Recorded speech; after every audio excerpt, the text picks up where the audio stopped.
Everyone, सभी को मैं नीतू माहोतार फाउंडेशन में आए सभी ध्यानियों का स्वागत करती हूँ। आज हमारे साथ मेनका मैम है, हमारी ध्यान की यात्रा को आगे लेके चलेंगे।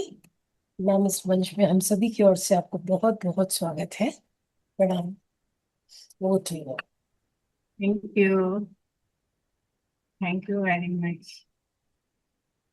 सभी का स्वागत है आज के इस स्वाध्याय सत्र में। क्या टॉपिक है आज हमारा? मैसेज देखा सबने?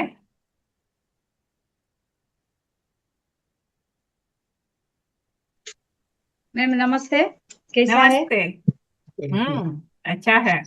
बहुत बहुत दिन के बाद आपका दर्शन मिला मैडम। बहुत दिन के हम्म। बाद। हम्म। यस।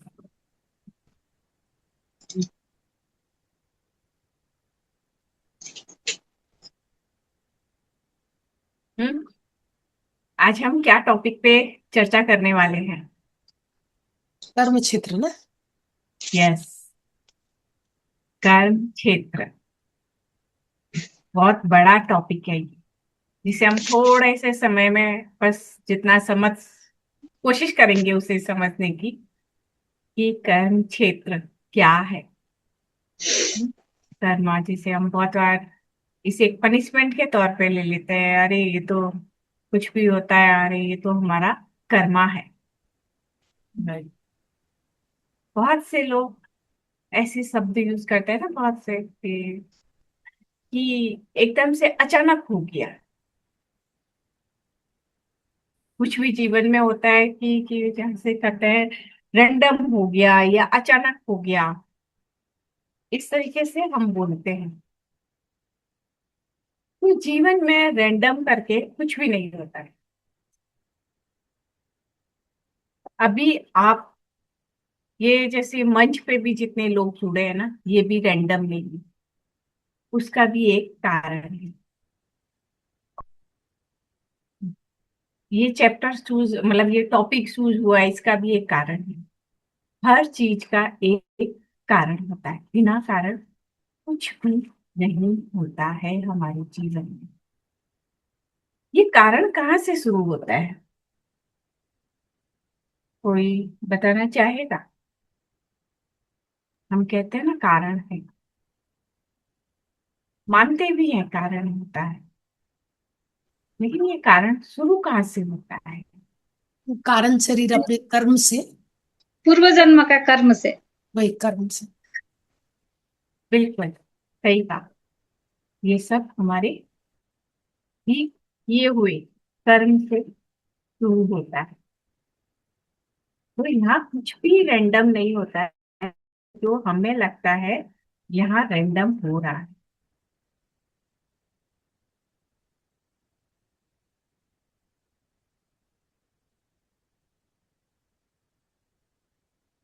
तो कर्म क्षेत्र जिसे हम आ, बहुत बार क्या बोलते हैं, पनिशमेंट के जैसे ले लेते हैं कि ये कर्म क्या है। बार बार जैसे हम जीवन में कुछ ना कुछ फेस करते ही रहते हैं, और ये सब कुछ हम जानते हैं कि आज जो हमारे साथ में हो रहा है वो सब कुछ हमारा अपना ही किया हुआ है। इन सबको जानते हुए भी अब हम इस पे काम कैसे कर सकते हैं? इसको इससे हम बाहर कैसे आ सकते हैं? यहाँ सबको मोक्ष चाहिए, बस ये हमारा अंतिम जन्म है, अब और जन्म नहीं लेंगे। तो ये किसके हाथ में है कि ये जन्म हमारा अंतिम जन्म है?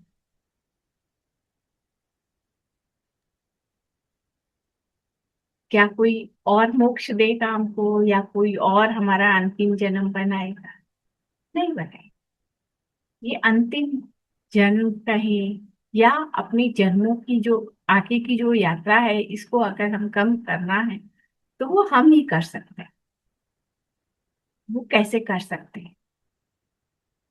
बस इतना ही जानना है।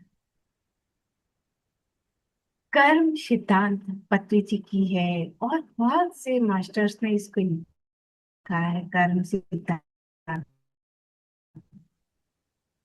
कि हम कर्म सिद्धांत को जाने।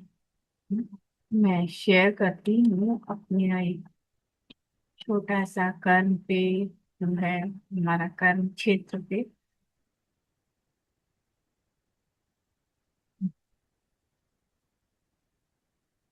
ये हम जानते हैं कि ये कर्म क्षेत्र है, और इसका सबसे मूल कारण क्या है, हम अपने आप को समझना। देर इज नो को इंसिडेंस। हमारे जीवन में कुछ भी संयोग बस, या हम कहें अचानक हो गया, या को इंसिडेंसली ऐसा हो गया मेरे जीवन में, ऐसा कुछ भी नहीं। सब कुछ हमारे जीवन में जो कुछ भी होता है वो एक निर्धारित घटना, जिसे हम कहें कि लिखा गया है, हमने खुद ने लिखा है, और उसी के अनुसार हमारे जीवन में वैसा घट रहा है। और इस सब का मूल कारण क्या होता है?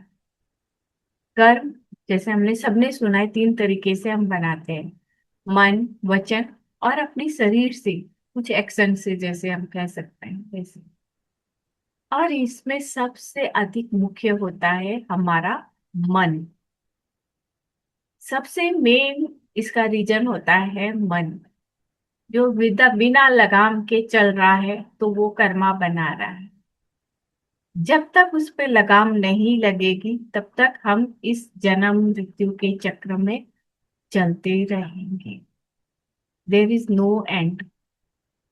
जब तक मन को कल्चर नहीं करेंगे, वो स्थिर नहीं होगा, तब तक ये लाइन ऐसे ही चलेगी। पंचकोश में जैसे हम देखें ना, अन्नमय, प्राणमय, मनोमय, विज्ञानमय और आनंदमय। सबसे इसमें मुख्य है जो मिडिल का मनोमय, जिसमें हमारे सारे भाव है, विचार है, सब कुछ निर्धारित करता है हमारे विज्ञान में। हम कारण शरीर तक पहुंच ही नहीं पाते कि हमारे जीवन का कारण क्या है, मनोमय में ही अटक के रह जाते। आनंद तक तो बहुत दूर हो जाता है, जब तक कारण नहीं पता चलता है और कारण को फुलफिल करने नहीं लग जाते हैं, तब तक आनंद नहीं मिलता। कारण को फुलफिल करने से ही हमें आनंद मिलता है। हमें जीवन में सबसे अधिक जो काम करना होता है वो होता है हमारा मन। क्योंकि मन एक ऐसा है जो हमेशा निरंतर चलता रहता है, चलता रहता है।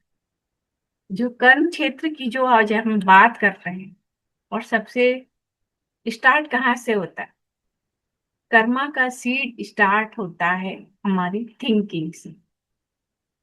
पहले कोई भी आता है ना हमारे अंदर में, एक विचार रूप में आता है। उन विचारों को शब्द फिर मिलता है, तब वो वाणी आती है। जैसे हम कहते हैं शब्दों से भी हम कर्म बनाते हैं, अपने वचनों से, तो वो सेकेंडरी आता है। सबसे स्टार्ट शुरू होता है थिंकिंग। जब तक हम अपनी थिंकिंग पे काम नहीं करेंगे, और थिंकिंग पे सबसे पहले हम क्या बोलते हैं काम करने के लिए? पॉजिटिव सोचो। सबसे पहले नेगेटिविटी को हटाने का काम, कि हम अपने आप को जितना पॉजिटिव कर सके उतना हम पॉजिटिव करें।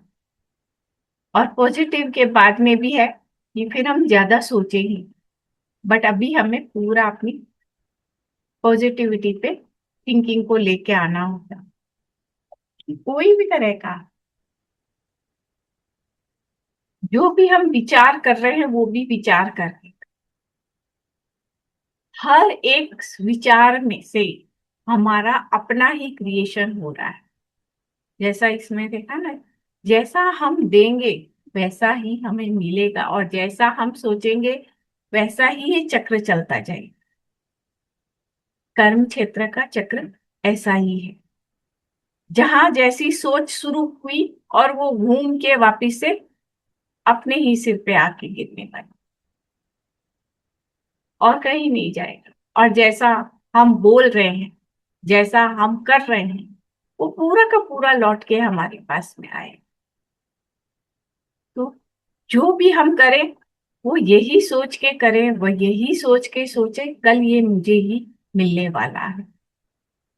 जितना इसके इस थिंकिंग के प्रति हम अवेयर होंगे, तब हम सोच के भी सोचना शुरू कर दें कि क्या मुझे अभी ये सोचने की भी आवश्यकता है। जब तक इस राउंड को नहीं समझेंगे, तब तक हमारी थिंकिंग पॉजिटिव और एक सही डायरेक्शन में नहीं जाए। और यही है कि हम बार बार जन्म लेते ही रहते हैं, आते हैं और जाते हैं। तो इस चीज को हमें समझना चाहिए कि हम क्यों बार बार आ रहे हैं। मोक्ष चाहिए ना, तो क्यों मोक्ष नहीं मिल पा रहा हमें। ये बंधन कहाँ है, ये कड़ियां कहाँ जुड़ी हुई है। जब हम इसको अच्छे से देखेंगे, तभी इसको हम समझ पाएंगे। और यहाँ भगवत गीता भी कहती है, जैसे हम काम करते हैं कर्म, कि कर्मण्येवाधिकारस्ते मा फलेषु कदाचन। कि हमारे हाथ में क्या है, सिर्फ कर्म करने का है, फल की इच्छा कभी भी नहीं। जहां कहीं भी फल की इच्छा करते हैं, वहीं हम बंधन में आते हैं। एक तो हम गलत सोच, मतलब नेगेटिव सोच से भी रिटर्न आते हैं। जो पॉजिटिव सोचेंगे तो वो ही हमारे को रिटर्न आएगा। तो जो से जैसा हम विचार करते हैं वो रिटर्न आता है। दूसरा क्या है, कर्म के क्षेत्र में, कि जहां कहीं भी हम फल की इच्छा रखते हैं, वही एक हमारे लिए एक नोट बन जाए। जैसे बहुत से लोगों को देखते हैं ना, कुछ दान पुण्य भी कर रहे हैं तो बोल यही कि जितना अच्छे से देंगे तभी तो हमको मिलेगा, अगले जन्म में मिलेगा। तो वो फल की इच्छा, दान पुण्य करने में भी फल की इच्छा रख, और खुद ही अपने आप को एक नए जन्म के लिए बांध लेते हैं। तो इस बात के प्रति भी हमें सचेत रहना चाहिए कि हम बस दो, हमारे को भी दिया गया है, मिला है, और हम भी वापस जो हमारे को दिया गया है किसी को देने के लिए, तो हम बस एज ए मीडिएटर हम दे रहे हैं। जब हम एज ए मीडिएटर बनते हैं, एज ए सेवा जैसे करते हैं, तब मन में किसी तरह का ना पॉजिटिव ना नेगेटिव कोई विचार नहीं होता है। बस एक आनंद रहता है मन में। तो उस आनंद में ही रहना है, किसी भी तरह की फल की इच्छा के साथ में नहीं जीना है। वही सबसे बड़ा हमारा बंधनकारी होता है। नेक्स्ट, इसके बाद में जैसे हम देखें और आगे, कि यहाँ पे हम अपने अब कर्मा जो पहले किए हैं वो तो अब करके आ गए। अभी हम सचेत हो सकते हैं नए बनाने के लिए, कि अब हम जो समझ में आ रही है, हमें इतना ज्ञान उतर रहा है कि हम अब आगे कैसे अपने विचार रखें, हम कैसे कर्म करें। लेकिन जो पहले पुराने किए हैं उसको हम कैसे जाने, उनसे हम कैसे बाहर आए। क्योंकि ये साइकिल जो है, इसको कहीं ना कहीं तो ब्रेक लगाना है। तो जीवन में जो भी हमारे पैटर्न आ रहा है, जीवन की जो भी घटनाएं हमारे सामने घटित हो रही है, कोई भी रैंडम नहीं है। कोई भी आपके साथ में जो कर्म, जो शब्द आ रहे हैं वो भी रैंडम नहीं है। ये शब्द ऐसे क्यों आ रहे हैं, उसका क्या कारण है। जब तक कारण पे नहीं जाएंगे और सिर्फ कंप्लेन पे जाएंगे, तब तक वो बंधन है। कि देखो उस व्यक्ति ने क्या बोला या उसने क्या किया। जब जब जब बाहर कंप्लेन पे जाएंगे, तब तक वो पैटर्न और बड़ा और बड़ा और बड़ा होता चला जाएगा। वो थोड़ा सा, जैसे कहते हैं ना, बच्चे कैसे समझे, बच्चों को कैसे समझाते हैं, पहले एक बार प्यार से समझाते हैं, देखो बेटा ऐसे मत करो। दूसरी बार थोड़ा सा और अच्छे से, तुमको पहले बोला ना ऐसे मत करो, फिर भी तुम कर रहे हो, बस इतना बोल के। तीसरी बार में थोड़ी सी आवाज तेज होती है, और चौथी बार में क्या होता है, एक आ जाता है ऊपर से। तो सेम हमारा जो कर्म का जो पैटर्न होता है ना, वो भी ऐसे ही होता है।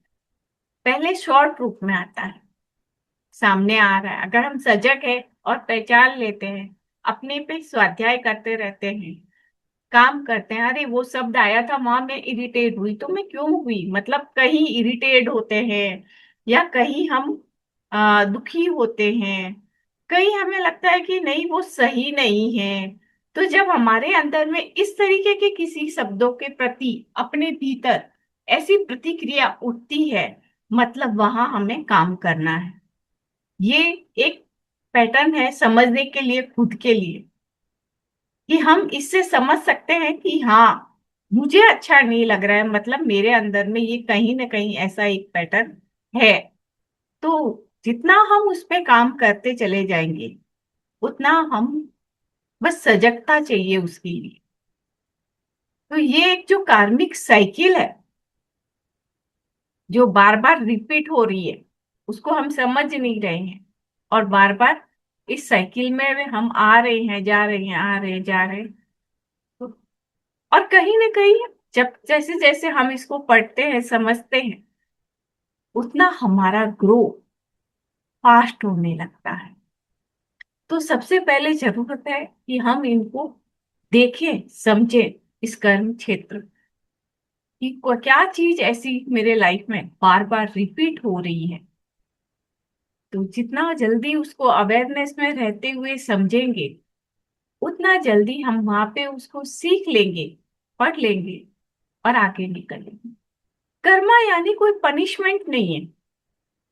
जैसे इसे हम ऐसे समझ सकते हैं कि आज हमारे घर में कोई सामान है, उसको रखने की जगह किचन में रखना है उसको, है ना, उसको कहीं जाके बेडरूम में रख दिया, तो वो क्या व्यवस्था सही हुई?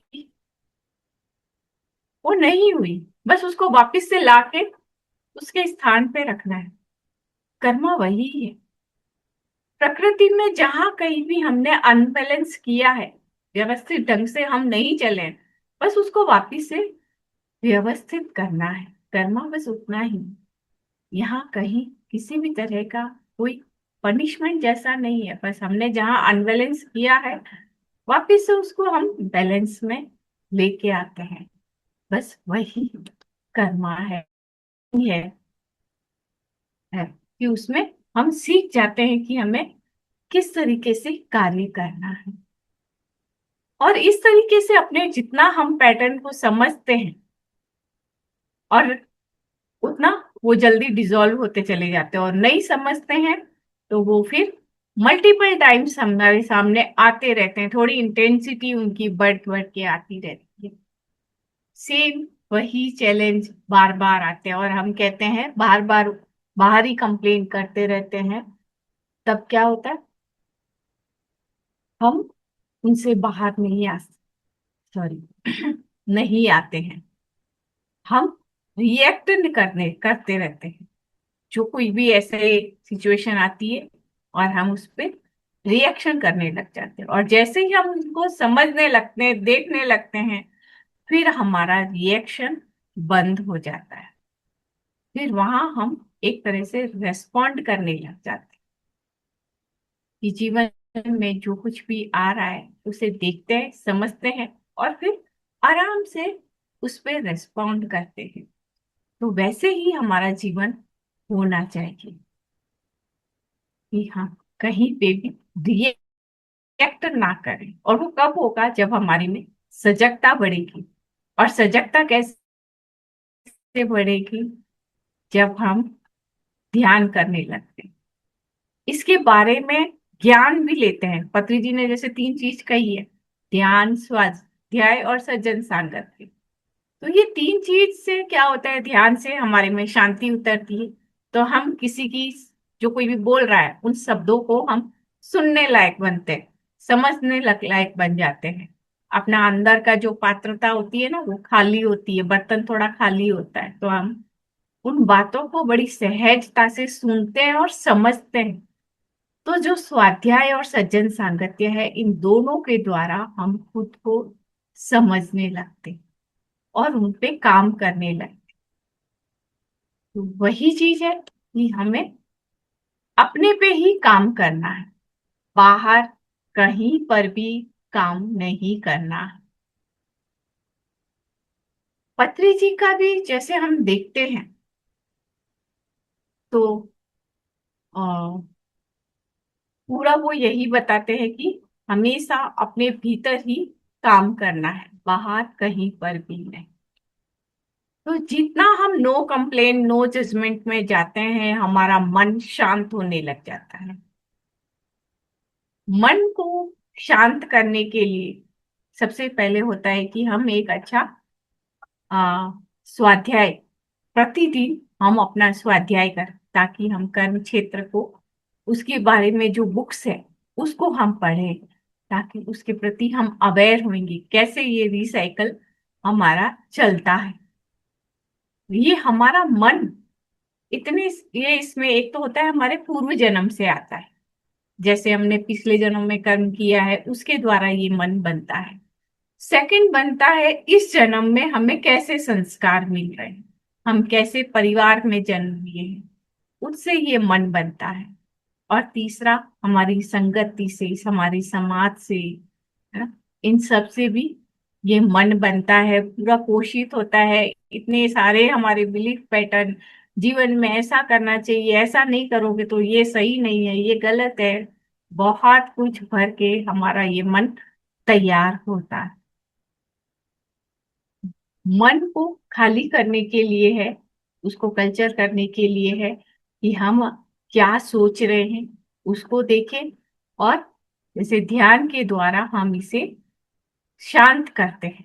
हमारी सोचने की दिशाएं बदल जाती है ध्यान करने से और स्वाध्याय करने से। इसमें कैसे भी कर्म हमने किए हैं पहले जन्म में और अभी जो भी हम फेस कर रहे हैं, इसके लिए अभी कभी भी किसी को भी हम कंप्लेन नहीं करें। और जो हमें पता भी चलता है अपने बारे में कि हाँ हमने ऐसा किया है या कुछ गलत हुआ है, तो कभी भी उस पे हमें गिल्ट पर भी नहीं जाना चाहिए, क्योंकि गिल्ट हमारी एनर्जी, हमारे समय सबको खराब करता है। हमारी एनर्जी बहुत अधिक वेस्ट होती है हमारे गिल्ट के कारण। तो गिल्ट पे हमें नहीं जाना चाहिए। नो मिस्टेक्स, हमें अपनी देखने के नजरिए से लगता है कि कुछ गलत किया है या गलत हुआ है, जबकि कहीं भी कुछ भी गलत नहीं है। ये बहुत आश्चर्यजनक है ये लाइन, कि कभी कहीं कुछ भी गलत नहीं है। क्योंकि जो भी व्यक्ति बोल रहा है या कर रहा है वो अपनी समझ के अनुसार कर रहा है। उस समय में उसके विचार कैसे हैं, उसके संस्कार कैसे हैं, है ना, वो उसका पास्ट कैसा रहा है, वो उसके अनुसार कर रहा है। लेकिन ये हमारा देखने का दृष्टिकोण जो होता है ना, इमीडिएटली जजमेंट पास करता है कि ये सही है और ये गलत है। हम बिना कुछ जाने समझे वहां जजमेंट कर देते हैं। जजमेंट भी हमें एक बंधन में लेके जाता है, कर्म क्षेत्र में आता है वो। और वहाँ हमारी बुद्धि, समझदारी, ये सब कुछ कार्य करती है। आज हम जो पढ़ रहे हैं, जो समझ रहे हैं, जो बोल रहे हैं, जो सुन रहे हैं, वो सब, जैसे आज इस कर्म क्षेत्र को मैंने जिस तरीके से पढ़ा समझा, और यहाँ पे इतने लोग हैं, सब उसे अपनी अपनी तरीके से लेंगे। तो किसी कोई कोई भी गलत नहीं, क्योंकि हमने जैसा कर्म क्षेत्र को देखा है, समझा है, हमारा पास्ट कैसा रहा है, आज हम उसको, हम कैसी परिस्थितियों में हैं, कहाँ हम बैठे हैं, उसके अनुसार हम अपना टेक अवे लेते हैं। देर इज नो मिस्टेक, हर व्यक्ति अपनी समझ के अनुसार सही करता है। जो हमें, है ना, गलत दिखता है वो परफेक्ट भी हो सकता है। ऐसी हमने बहुत सारी स्टोरी भी सुनी है ना। एक नजरिए से हम देखें किसी एक व्यक्ति, एक ही घटना को एक व्यक्ति कहेगा वो सही है, दूसरा व्यक्ति कहेगा वो गलत है। तो कौन निर्णय करेगा कि ये सही है ये गलत है? कोई भी नहीं। प्रकृति में जो कुछ भी हो रहा है ना, वो एकदम सही हो रहा है। प्रकृति जो भी कर रही है वो एकदम सही कर रही है। हमारे जीवन में हमारे सामने जो घटनाएं आती है उसमें भी हमें बहुत गलती लगती है। मेरे साथ ही ऐसा क्यों? अपने आप को एकदम विक्टिम में लेके आ जाते हैं कि अरे मेरे साथ तो बहुत बुरा हो रहा है, मेरे साथ बहुत बुरा हुआ, ऐसा हम सोचने लगे। बट अगर हम थोड़ी देर एक पॉज ले वहां पे कि मेरे साथ हो रहा है, क्यों हो रहा है, दुनिया में और मेरे साथ में भी तो इतने लोग हैं, उनके साथ नहीं हो रहा है, पर्टिकुलरली मेरे साथ ऐसा क्यों हो रहा है, तब हम उसके पीछे की घटना को जान पाएंगे कि मेरे पीछे साथ क्यों हो रहा है। इतना अवेयरनेस बस हमारे में रहे तो हम धीरे धीरे इन कर्म क्षेत्र के बंधन से बाहर आने लगते हैं। कंप्लेन, जजमेंट, हम उसी घेरे के राउंड राउंड में चलते रहते हैं। और अवेयरनेस, हम बाहर खड़े होके फिर देखने लगते हैं कि हाँ ये राउंड आ रहा है बार बार, इसका कारण क्या है, और उसका निवारण भी होता है। जीवन में हमें वही करना है। हम सभी यहाँ पे आगे ही बढ़ रहे हैं, असेंस हो रहे हैं, लेकिन पता नहीं चल रहा। हर स्टेप पे अपने आप का हम एवोल्यूशन कर ही रहे हैं, जाने अनजाने में कर रहे हैं। और अगर सजगता से करेंगे तो थोड़ा सा लॉन्ग जंप भी हम करेंगे उसमें।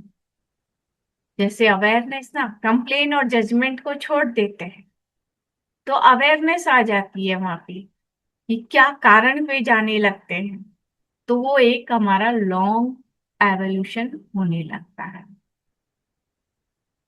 तो वो तो रही हैं अभी हम थोड़ा सा कंप्लेन या जजमेंट करके फिर हम बढ़ रहे हैं धीरे धीरे। वो स्पाइरल क्या बोलते हैं, वो एकदम धीरे धीरे धीरे धीरे घूम रहा है वो स्पाइरल। और जहां हम अवेयरनेस में है वहां वो एकदम तेजी से ऊपर बढ़ने लगते हैं। तो हम सभी आगे बढ़ रहे हैं।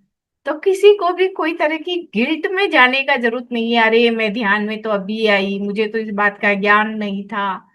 कोई बात नहीं, आप अभी आए हो तो आपका अभी से ही समय शुरू है, बस अभी से ही अवेयरनेस में आ जाए, वही जरूरी है। गिल्ट में बंधनकारी है। तो हमें कभी भी किसी भी तरह की गिल्ट में नहीं जाना है। अपने कर्म क्षेत्र को जानना है कि मेरे हाथ में क्या है, मैं क्या कर सकता हूं इस राउंड में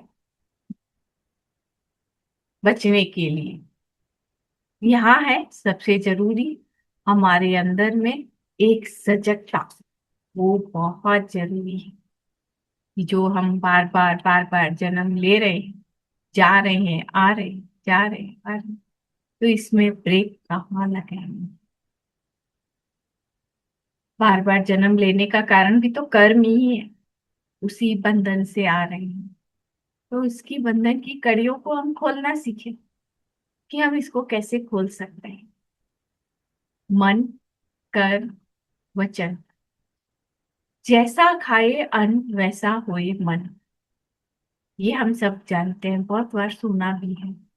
तो जैसा हम भोजन खाएंगे, और भोजन केवल ऐसा नहीं, मतलब शरीर को भोजन हम अलग अलग तरीके से देते हैं कि जो हम भोजन कर रहे हैं, जो शब्द सुन रहे हैं, जैसी संगति होती है वैसा असर होता है, जैसा शब्द सुनते हैं, जो विचार अंदर जा रहे हैं वही बाद में शब्द बन के बाहर आते हैं।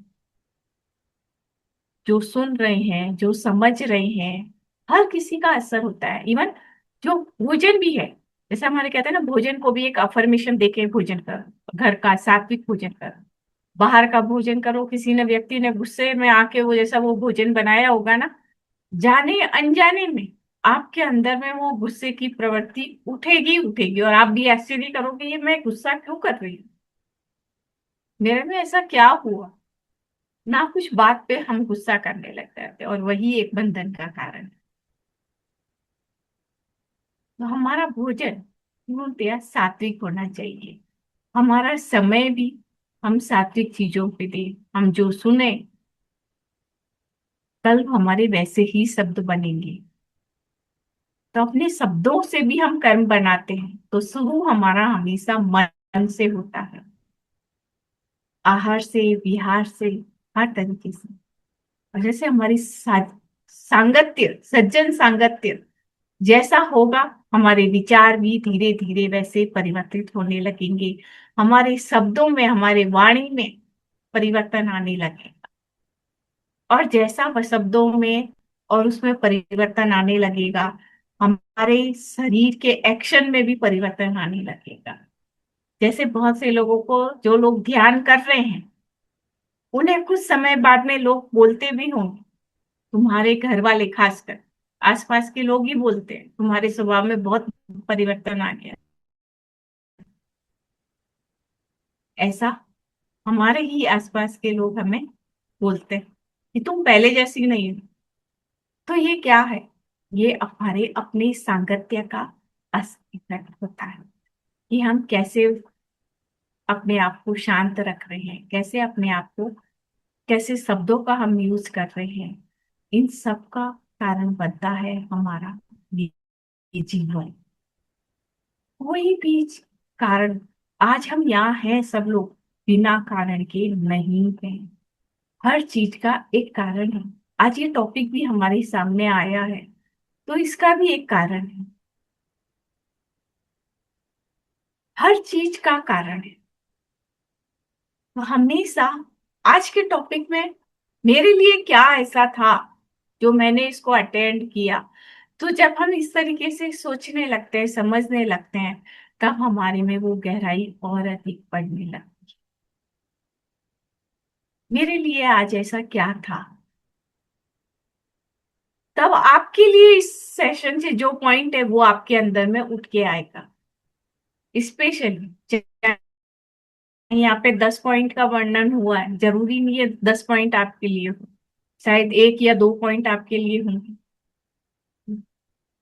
मेरे लिए क्या है था आज, जब हम ऐसा चिंतन मनन करेंगे तो हमें अपने लिए क्या है वो समझ में आएगा। और वही जरूरी है, काम हमें अपने लिए ही करना है, कहीं से भी बाहर तो है ही नहीं। जैसी दृष्टि वैसी सृष्टि, जैसे कहते हैं ना, यथा पिंडे तथा, हाँ, तथा ब्रह्मांड। हाँ, यथा पिंडे तथा ब्रह्मांडे। तो जो जो भी हमारे अंदर है वही बाहर है, कुछ अलग है ही नहीं। तो हमें छोटी से छोटी चीज पे अवेयरनेस बढ़ानी है। कोई हमारे में ऐसा विचार आ रहा है, ये विचार क्यों आ रहा है, मैं ऐसा कर रही हूं तो मैं ऐसा क्यों कर रही हूँ, मैं यहाँ जा रही हूँ तो मैं यहाँ क्यों जा रही हूँ। जब तक अपने पे सवाल नहीं करेंगे ना, तब तक हमारे आंसर नहीं बनेंगे, क्लियरिटी नहीं आएगी। मेरा जीवन का पर्पज क्या है, उद्देश्य क्या है। जितना जीवन के उद्देश्य को जान के उसको जीने लगेंगे, उतना हमारा आनंदमय, या जिसे हम कहेंगे हमारा सहस्त्र खिलने लग जाता है। वही हमारा कर्म क्षेत्र है। बहुत बहुत बड़ा टॉपिक है। इसको समझने के लिए इसमें और भी, जैसे इसकी और गहराई को अगर हम जानना चाहें, तो जीवन में ग्रेटिट्यूड को अपनाना चाहिए। जैसे क्या होता है, गिलास में पानी है, आधा गिलास भरा है आधा गिलास खाली है, तो लोगों का देखने का दृष्टिकोण दो होता है ना। कोई कहेगा आधा खाली है, कोई कहेगा आधा भरा है। तो जीवन में ग्रेटिट्यूड हमें क्या करना चाहिए? आधा भरा है। वो पॉजिटिविटी पे हमारी नजर जानी चाहिए।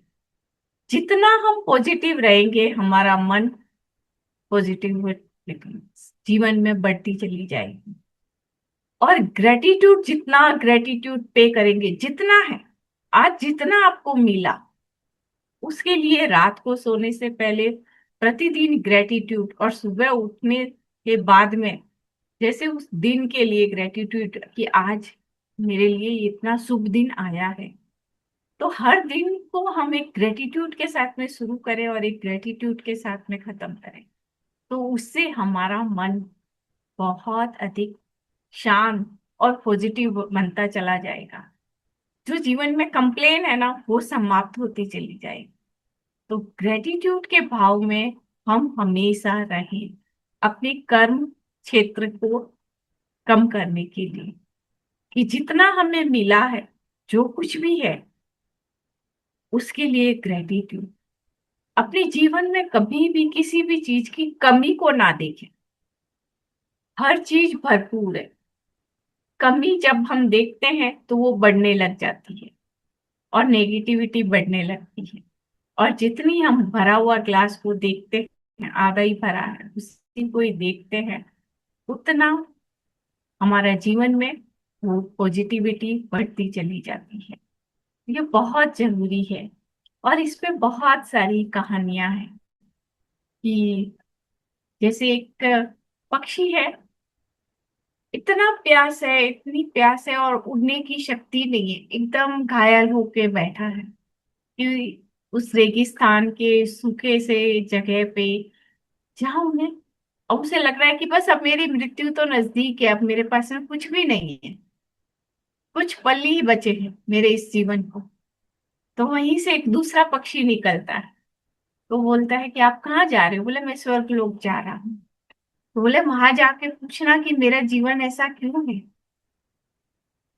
तो वो जब वो जाता है, दूसरा पक्षी जाके स्वर्गलोक में पूछता है कि वहां ऐसे ऐसे एक छोटा सा पक्षी है, और वो बोल रहा है कि मैं तो अपनी अंतिम सांसें गिन रहा हूँ, लेकिन मैं ऐसा क्यों हूँ, मेरा जीवन ऐसा क्यों है। तो वो वहां जाके वापिस से उसको आंसर मिलता है, और वो आके आंसर देते हैं उसको कि हाँ, तुम्हारे जीवन में कुछ ऐसा घटना घटी है, इसके लिए तुम ऐसे हो, पर तुम्हारे पास में अभी जितना है ना, तुम उसको ग्रेटिट्यूड करो। उस पक्षी के पास में शक्ति नहीं है, उड़ने के लिए पंख नहीं है, वो घायल होके बैठा है, लेकिन फिर भी वो उस घायल में भी प्रार्थना कर रहा है कि मैं हूं, मैं अपने आप को हूं। और उसके लिए वो ग्रेटिट्यूड करता है कि भले ही मेरे पंख अभी उड़ने लायक नहीं है, लेकिन मैं हूं, मेरे पंख है, मेरी सांसें चल रही है, वो उसके लिए ग्रेटिट्यूड करता है। जो कुछ भी है उसके पास में ना, कि हाँ, मैं इस समझ को भी समझ रहा हूं कि मैं हूं। और ग्रेटिट्यूड करते करते वो पूरी तरह से ठीक हो जाता है, और उसके पास में उस सूखे में हरियाली हो जाती है कुछ ही समय में। पूरा, मतलब कहेंगे कि उनके सराउंडिंग का सब कुछ परिवर्तन हो जाता है। तो ये हम ही पक्षी है, और कोई नहीं। तो जीवन में हम हैं, ये क्या कम है? इसका भी कारण है, हमारी सांसें चल रही है, इसका भी एक कारण है। तो ग्रेटिट्यूड करें, अपने होने का ग्रेटिट्यूड करें, अपने इस भौतिक शरीर का ग्रेटिट्यूड करें।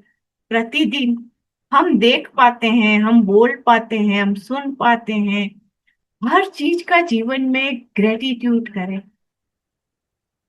कहीं किसी चीज की कमी ना देखें, कि जैसे कहते हैं ना कि किसी का बड़ा घर देखा और हम अपने आप को ऐसे छोटे घर में देखते हैं, तो लोगों के मन में, नहीं, आपके पास में घर है, उसका ग्रेटिट्यूड करें। जैसा भी है, आपका अपना है, बस उसके लिए ग्रेटिट्यूड करें। अपने होने का तो सबसे पहले ग्रेटिट्यूड करनी चाहिए, अपनी हर सांस का ग्रेटिट्यूड करना चाहिए। तो ये जितना ग्रेटिट्यूड हमारे जीवन में बढ़ता है, उतनी पॉजिटिविटी बढ़ती है, और जितनी पॉजिटिविटी बढ़ती है उतनी सजगता बढ़ती है, जितनी सजगता बढ़ेगी उतने ही हम अपने शब्दों का चयन भी, विचारों का चयन भी बहुत सोच समझ के करते हैं, जो हमारे में खुशियां भरता है। तो अपने कर्म क्षेत्र को, ये सभी कड़ियां एक दूसरे से जुड़ी हुई है। कर्म क्षेत्र बहुत बहुत बड़ा टॉपिक है। तो इसमें जितनी भी कड़ियां हम जोड़ के इसको हम समझ सके सुबह से शाम तक में, कम है। तो इस क्षेत्र को हम जाने, समझे कि हम अपने जन्मों को कैसे अब कम कर सकते हैं या अंतिम जन्म बना सकते हैं। ये सिर्फ हम ही निर्धारित कर सकते हैं। हमारा मन, हमारे वचन और हम जैसे कर्म कर रहे हैं उसके अनुसार ही हम अपना सृजन खुद ही करते हैं। इसे हम कह सकते हैं अपना क्रिएशन हम खुद लिखते हैं। तो यही है कर्म क्षेत्र, जिसे मैंने बहुत बहुत सिंपल जैसे करके समझाने की कोशिश की कि जितना सिंपली हम समझ सके। किसी, ये कोई बर्डन नहीं है, ये कोई पनिशमेंट नहीं है। इसको जितना सिंपल होके हम समझें उतना हमारे लिए अच्छा है। थैंक यू फ्रेंड्स, आप सबका बहुत बहुत धन्यवाद।